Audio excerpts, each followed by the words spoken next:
Seattle Pacific is a university on a mission to engage the culture, change the world.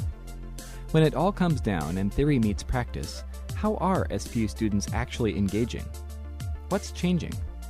Welcome to Urban Involvement. In the next few minutes, we'll meet one of our site partners and a student team leader dedicated to serving this organization. We hope you'll catch Urban Involvement's desire to experience and express God's heart for the city as we discover how SPU students and friends are engaging the culture, changing the world. I'm Eklund, and I'm the New Horizons coordinator for SPU, and I'm one of the outreach staff. My name is Hala. I'm outreach services coordinator, meaning I supervise and train the outreach staffs like Alex. We have a drop-in center that we staff, and so that's what Alex does when he volunteers here. He runs a drop-in center, so we have kids who come through, usually age 22 and under. They can get a shower, they can grab clothes, they can get hygiene things. We feed them meals, but we also do a lot of reference work. We get kids into shelter, transitional housing.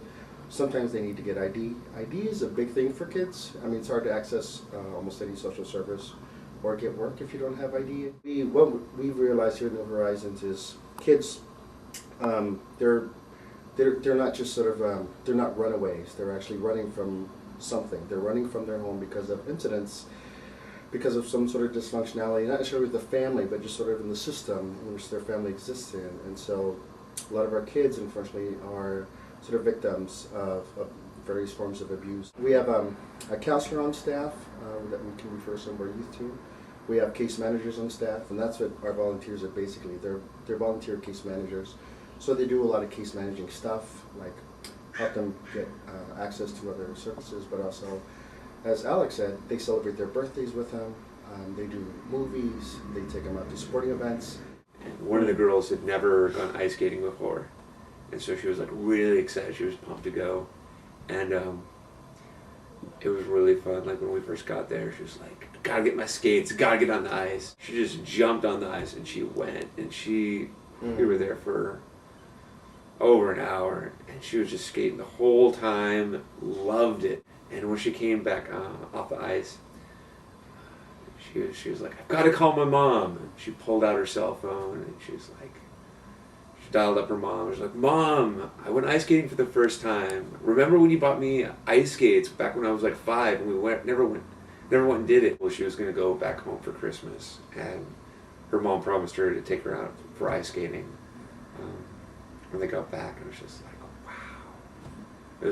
It just felt like full cycle, like in a little way we connected to family again. People come here because they really truly feel led by God to be here. And so people are sacrificing time and money to be here.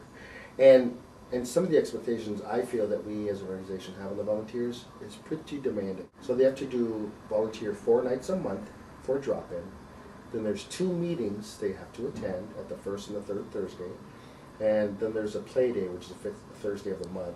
So the training that we provide on Saturday, the first Saturday, is just why we're here, who is called to serve. It talks about our drop-in center and the purpose of the drop-in center. It talks about our journey as an organization trying to be, what does it mean to practice God's diversity? And so we know that race and denominations and gender, culture, all those things are things that God created and has sort of given individuals uniqueness.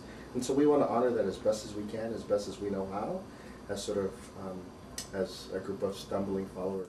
We talk about the cause of sort of adolescent development and who these kids are, being 13, 17, and 20, and how it impacts your development, and what it looks like when they come in the street, what it looks like to be neglected, what it looks like to be sort of oppressed in a way. We know God teaches us to serve and love in spite of all those things. He doesn't say, don't give food to the gays, homeless. Don't give food to the Muslim, homeless. But it's so we try to do that as best as we can. Other things I've learned have just been who street kids are and who people are when they're set aside in society, when they're just cast aside and not really wanted. I don't know, like in my own life, I've been outcast at times in school, but that's nothing in comparison to being outcast from society. And it just really helped me see that God cares for all of us as we are.